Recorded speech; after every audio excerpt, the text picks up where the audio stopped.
আমার স্বামী নিজের পুরনো প্রেমিকাকে আমাদের নতুন বাসার দাওয়াতে ডাকলো।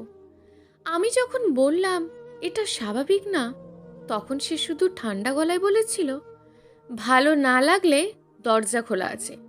সেদিন আমি চিৎকার করিনি, কান্নাও করিনি, শুধু এমন একটা উত্তর দিয়েছিলাম যেটা শুনে তার মুখের রং বদলে গিয়েছিল। নতুন ফ্ল্যাটের রান্নাঘরে ঠান্ডা মেঝেতে বসেছিলাম আমি, চুলগুলো এলোমেলো করে খোঁপা করা, গায়ে পুরনো একটা সুতির কামিজ, হাত জোড়া ডিটারজেন্ট আর ময়লায় ভরা। বেসিনের নিচের পাইপটা সকাল থেকে পানি চুইয়ে পুরো রান্নাঘর ভাসিয়ে ফেলেছে। আমি একটা রেঞ্চ হাতে নিয়ে কোনো মতে ঠিক করার চেষ্টা করছিলাম। ঠিক তখনই ধাম করে দরজা লাগার শব্দে পুরো ফ্ল্যাট কেঁপে উঠল। দেওয়ালে টাঙানো ফ্রেমগুলো পর্যন্ত দুলে উঠল।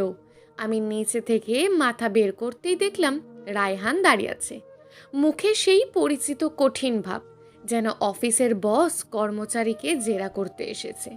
দুই হাত বুকের কাছে ভাঁজ করে সে ঠান্ডা গলায় বলল, মেহরিন, শনিবারের ব্যাপারে আমাদের কথা বলা দরকার। শনিবার মানে আমাদের নতুন বাসার গৃহপ্রবেশের দাওয়াত। গত 1 মাস ধরে এই একটা দিনের জন্য কত কিছু করেছি আমি। কত রাত না ঘুমিয়ে পর্দা মিলিয়েছি, দেওয়ালের রং বেছেছি, নিজের হাতেই কুশনের কভার সেলাই করেছি। আমি হাত মুছতে মুছতে তাকালাম তার দিকে। কি হয়েছে শনিবারে? সে একটু গলা খাঁকারি দিয়ে এমন একটা ভাব নিল যেন খুব যুক্তির কথা বলতে যাচ্ছে। আমি একজনকে ইনভাইট করেছি, ওর আসাটা আমার জন্য খুব ইম্পর্টেন্ট।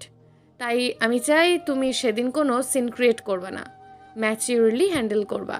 না পারলে সেটা কিন্তু বড় সমস্যা হবে। আমার বুকের ভিতরটা ধপ করে উঠল। আমি ধীরে জিজ্ঞেস করলাম, কে? সে 1 সেকেন্ডও দেরি করলো না। তৃষা। শব্দটা শুনে মনে হলো কেউ আমার বুকের ভিতর কাঁচ ভেঙে ফেলল। তৃষা, তার এক্স ফিয়ন্সে, যার নামটা আমাদের বিয়ের পরও কখনো পুরোপুরি হারায়নি।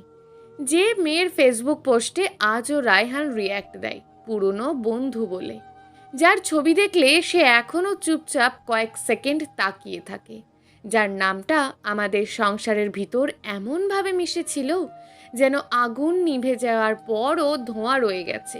আমার হাত থেকে রেঞ্চটা টাইলসে পড়ে টুম করে শব্দ হলো। আমি ধীরে বললাম, তুমি তোমার পুরনো প্রেমিকাকে আমাদের বাসার অনুষ্ঠানে ডাকছো? রায়হান কাঁধ ঝাঁকালো। হ্যাঁ, আমরা এখন খুব ভালো বন্ধু। আর যদি এটা নিয়ে তোমার সমস্যা হয় তাহলে সেটা তোমার ইনসিকিউরিটি, আমার না। তার প্রতিটা শব্দ ছিল অপমানের মতন। এটা আলোচনা ছিল না, এটা ছিল চাপ। সে আরও কাছে এসে বলল, আমি চাই তুমি একটু ক্লাসি বিহেভ করো, পারবা তো? সে হয়তো আশা করেছিল আমি চিৎকার করব, কাঁদবো, ঝগড়া করব, কিন্তু আমি শুধু হেসেছিলাম।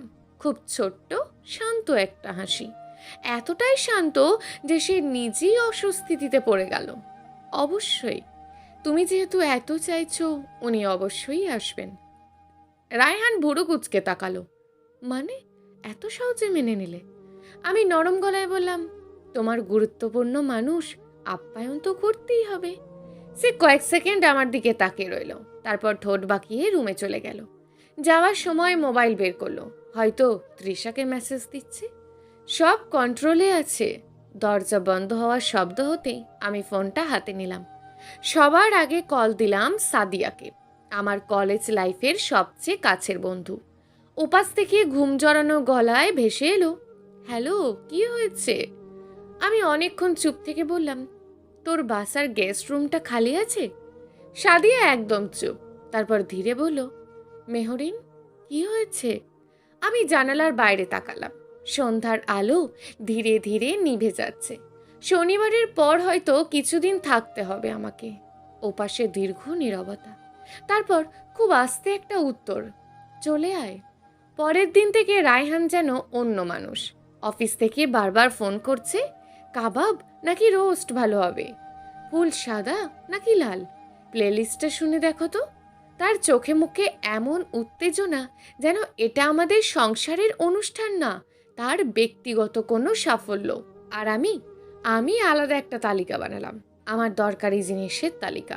আমার জামা কাপড়, ল্যাপটপ, মায়ের দেওয়া সোনার চুড়ি, বাবার পুরনো ঘড়ি, নিজের টাকায় কেনা কফি মেশিন, আমার বইগুলো, এমনকি ড্রয়িং রুমের ছোট্ট কাঠের চেয়ারগুলো, যেগুলোর কভার আমি নিজের হাতে বানিয়েছিলাম।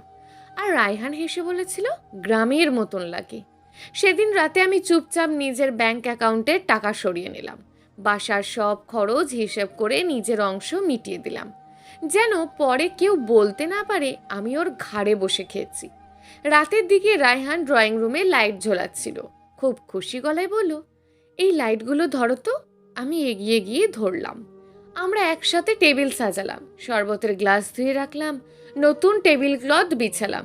সে ভবিষ্যৎ নিয়ে কথা বলছিল।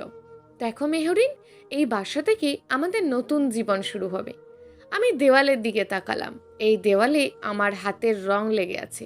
এই ঘরে আমার ঘাম, সময়, স্বপ্ন সব মিশে আছে। আমি ধীরে বললাম, হ্যাঁ, শনিবারটা সত্যি একটা টার্নিং পয়েন্ট হবে। রাতে হঠাৎ সে মোবাইল দেখে হেসে উঠল। তিসা আসছে, আর বাসার জন্য নাকি অনেক সুন্দর একটা গিফটও আনছে।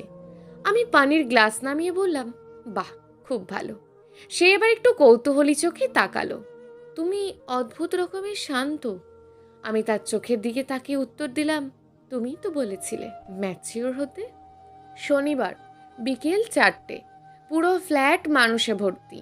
হাসির শব্দ, কাঁচের গ্লাসের টুংটাং, বিরিয়ানির গরম মশলার গন্ধ, চারিদিকে উৎসবের আমেজ। কিন্তু মানুষের ফিসফাসও থামছিল না। শুনেছিস ওর এক্স নাকি আসতেছে? ভাবি রাজি হলো কিভাবে? এই রায়হান ভাইটাও না, যখন কেউ আমাকে কিছু জিজ্ঞেস করছে আমি শুধু হেসেছি।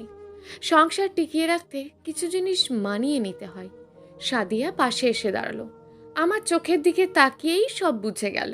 ধীরে ফিসফিস করে বলল, এটা তোর অনুষ্ঠান নয় মেহরিন, এটা ওর। আমি ঠান্ডা শরবতে চুমুক দিয়ে বললাম, তাই তো শেষ পর্যন্ত উপভোগ করতে দে। 5টার পর থেকে রায়হান অস্থির হয়ে উঠল। বারবার শার্ট ঠিক করছে, ঘড়ি দেখছে, দরজার দিকে তাকাচ্ছে, যেন পুরো পার্টির সবচেয়ে গুরুত্বপূর্ণ মানুষই এখনো আসেনি। তারপর কলিং বেলের শব্দে পুরো ঘর নিস্তব্ধ হয়ে গেল। সবাই দরজার দিকে তাকালো। রায়হান প্রায় দৌড়ে এগিয়ে গেল দরজা খুলতে, কিন্তু আমি তার আগেই সামনে গিয়ে দাঁড়ালাম। হালকা এসে বললাম, আমি খুলছি। পিছনে 30 জন মানুষ নিঃশ্বাস আটকে দাঁড়িয়ে, আর দরজার ওপাশে সেই মেয়ে যাকে দিয়ে আমার স্বামী আমাকে অপমান করতে চেয়েছিল। আমি দরজার হাতলে হাত রাখলাম, ধীরে দরজাটা খুললাম। আর তৃষার মুখটা দেখেই আমি ঠিক বুঝে গেলাম প্রথম কথাটা কি হবে। দরজা খুলতেই কয়েক সেকেন্ডের জন্য পুরো ঘরটা নিস্তব্ধ হয়ে গেল। তৃষা দাঁড়িয়ে আছে হালকা অফ হোয়াইট শাড়িতে, চোখে নরম মেকআপ, ঠোঁটে ভদ্র একটা হাসি, কিন্তু সেই হাসির নিচে স্পষ্ট অস্বস্তি। তার হাতে বড় একটা গিফট বক্স, আর ঠিক পিছনে দাঁড়িয়ে রায়হান, চোখে এমন উজ্জ্বলতা যেন বহু দিনের অপেক্ষার মানুষ অবশেষে এসেছে। আমি দরজার ফ্রেমে হাত রেখে শান্ত গলায় বললাম, এসো তৃষা। তৃষা একটু ইতস্তত করে ভেতরে ঢুকলো। চারপাশের মানুষজন এমনভাবে তাকিয়ে আছে যেন কোনো নাটকের লাইভ ক্লাইম্যাক্স দেখছে। রায়হান তাড়াতাড়ি এগিয়ে এসে বলল, দেখলে, আমি বলেছিলাম না মেহরিন খুব ম্যাচিওর। তার গলার গর্ব ছিল, কিন্তু আমি লক্ষ্য করলাম তৃষা সেটা শুনে অস্বস্তিতে চোখ নামিয়ে ফেলেছে। আমি গিফট বক্সটা হাতে নিয়ে বললাম, কি সুন্দর প্যাকেট, এত কষ্ট করার কি দরকার ছিল? তৃষা এবার আসতে বলল, আসলে বাসাটা নতুন তো। আমি হেসে উত্তর দিলাম, হ্যাঁ, নতুন জিনিস মানুষ খুব যত্ন করেই সাজায়। কথাটার ভিতরের অর্থটা হয়তো শুধু আমি আর তৃষাই বুঝলাম। রায়হান দ্রুত পরিবেশ হালকা করতে অতিথিদের দিকে ফিরল। আরে সবাই বসেন, খাবার সার্ভ করি। ঘরে আবার শব্দ ফিরল, কিন্তু সেই স্বাভাবিকতা ছিল কাঁচের মতন ভঙ্গুর। আমি ধীরে ধীরে পুরো ফ্ল্যাটটা দেখছিলাম। এই সোফাটা আমি কিস্তিতে কিনেছিলাম। এই পর্দার কাপড় বাছতে 3 দিন দোকান ঘুরেছি। এই দেওয়ালের রং নিয়ে রায়হানের সাথে কত ঝগড়া হয়েছিল। আর আজ মনে হচ্ছিল আমি নিজের জীবনের শেষ প্রদর্শনী দেখতে দাঁড়িয়েছি। সাদিয়া সে খুব আস্তে বলল, তুই ঠিক আছিস? আমি শরবতের গ্লাস নামিয়ে বললাম, এখন আছি। ও আমার হাত চেপে ধরল। এর মধ্যে রায়হান আর তৃষা বারান্দার দিকে দাঁড়িয়ে কথা বলছিল। রায়হানের মুখে সেই পুরনো হাসি, যে হাসিটা আমি বহুদিন দেখিনি। হঠাৎ পাশ থেকে এক আন্টি ফিসফিস করে বললেন, পুরনো প্রেম মানুষ আসলে ভুলতে পারে না মা। আমি শুধু মুচকি হেসেছিলাম, কারণ তখন আমি বুঝে গিয়েছি আজ কেউ একজন হারাবে, আর সেটা আমি না। রাত 8টার দিকে কেক কাটার আয়োজন হলো। সবাই মোবাইল বের করছে, ছবি তুলছে, ভিডিও করছে। রায়হান কেকের পাশে দাঁড়িয়ে গ্লাসে চামচ ঢুকে বলল, একটু অ্যাটেনশন প্লিজ। ঘর চুপ হয়ে গেল। সে আমার দিকে তাকিয়ে বলল, আজকের দিনটা আমার জন্য খুব স্পেশাল একটা দিন, কারণ অবশেষে নিজের একটা বাসা হলো, আর পাশে আছে আমার স্ত্রী। হালকা করতালি পড়ল। আমি শান্ত চোখে তাকিয়েছিলাম। আরও সে বলল, আর একটা কথা, জীবনে মানুষ কিছু থাকে যারা কখনোই পুরোপুরি হারিয়ে যায় না, তারা স্মৃতি হয়ে থাকে। বলি সে একবার তৃষার দিকে তাকালো। ঘরে অস্বস্তিকর নীরবতা নেমে এলো। আমি স্পষ্ট শুনলাম কারোর চাপা ফিসফিস। এটা বলার কি দরকার ছিল? কিন্তু রায়হান বুঝতেই পারছে না সে কি করছে। সে নিজের অহংকারে এতটাই মগ্ন যে আশেপাশের মানুষের মুখও পড়তে পারছে না। আমি ধীরে ধীরে উঠে দাঁড়ালাম। সবাই আমার দিকে তাকালো, রায়হানও। হয়তো সে ভাবছে আমি এবার কান্না করব অথবা ঝগড়া।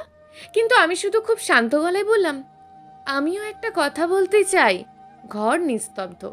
আমি ধীরে গ্লাসটা টেবিলে রাখলাম। তারপর রায়হানের দিকে তাকিয়ে বললাম, তুমি ঠিকই বলেছ, কিছু মানুষ কখনো পুরোপুরি হারিয়ে যায় না, তারা থেকে যায় অসম্মান হয়ে, অপমান হয়ে, ভুল সিদ্ধান্ত হয়ে।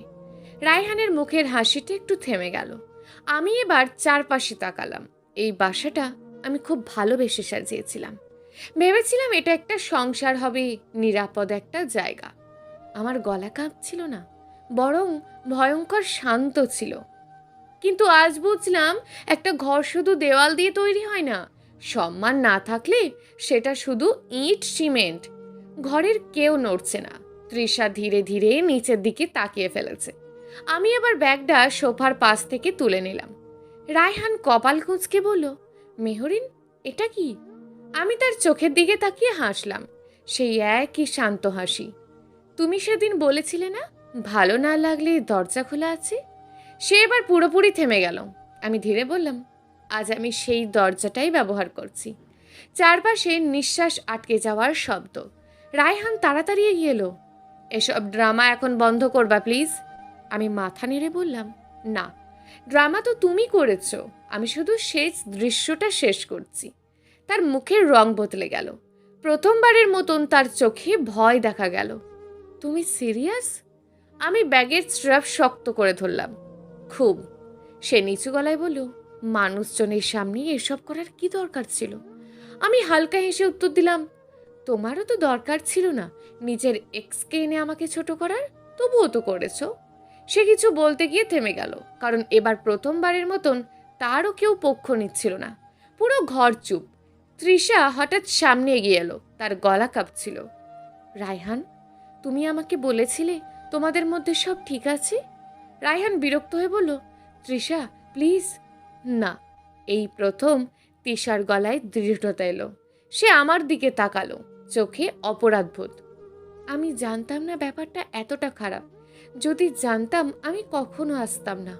আমি কিছু বললাম না, শুধু মাথা নেড়ে ছোট্ট একটা হাসি দিলাম। কারণ দোষটা আসলে তৃষার না, সমস্যাটা ছিল সেই মানুষটার যে দুই নারীর আত্মসম্মান নিয়েই খেলা করেছিল। রায়হান এবার অসহায়ের মতন বলল, মেহরিন, তুমি ওভার রিয়্যাক্ট করছো। আমি দরজার সামনে গিয়ে থামলাম। তারপর শেষবারের মতন ঘুরে তাকালাম। এই ঘর, এই আলো, এই মানুষজন, সব কিছু হঠাৎ খুব দূরের মনে হচ্ছিল। আমি ধীরে বললাম, না রায়হান, আমি শুধু অবশেষে নিজের মূল্যটা মনে করতে পেরেছি। তারপর দরজাটা খুললাম। সাদিয়া নিঃশব্দে আমার পাশে দাঁড়ালো। বাইরে তখন হালকা বৃষ্টি পড়ছে। লিফটের সামনে দাঁড়িয়ে আমি শেষবারের মতন পিছনে তাকালাম। দেখলাম রায়হান স্থির হয়ে দাঁড়িয়ে আছে মাঝখানে। চারপাশে মানুষ, আলো, হাসির শব্দ, তবুও সে ভয়ঙ্কর একা। আর সেই মুহূর্তে হয়তো সে প্রথমবার বুঝল, কাউকে ভালোবেসে হারানোর চেয়েও ভয়ঙ্কর হলো কাউকে সম্মান না করে হারিয়ে ফেলা। লিফটের দরজাটা ধীরে ধীরে বন্ধ হয়ে গেল। আর নিচে নামতে নামতে আমার মনে হলো, কিছু দাওয়াত ভেঙে যায় বলেই কিছু মানুষ বেঁচে যায়। সমাপ্ত। গল্প ভাঙা দাওয়াত। লেখক গল্পঘর। প্রিয় দর্শক বন্ধুরা, আজকের গল্পটি যদি ভালো লেগে থাকে তাহলে অবশ্যই কমেন্ট বক্সে আপনার মূল্যবান একটি মন্তব্য করে যাবেন। আর আরও নিত্য নতুন গল্প শোনার জন্য অবশ্যই চ্যানেলটিকে সাবস্ক্রাইব করে দেবেন।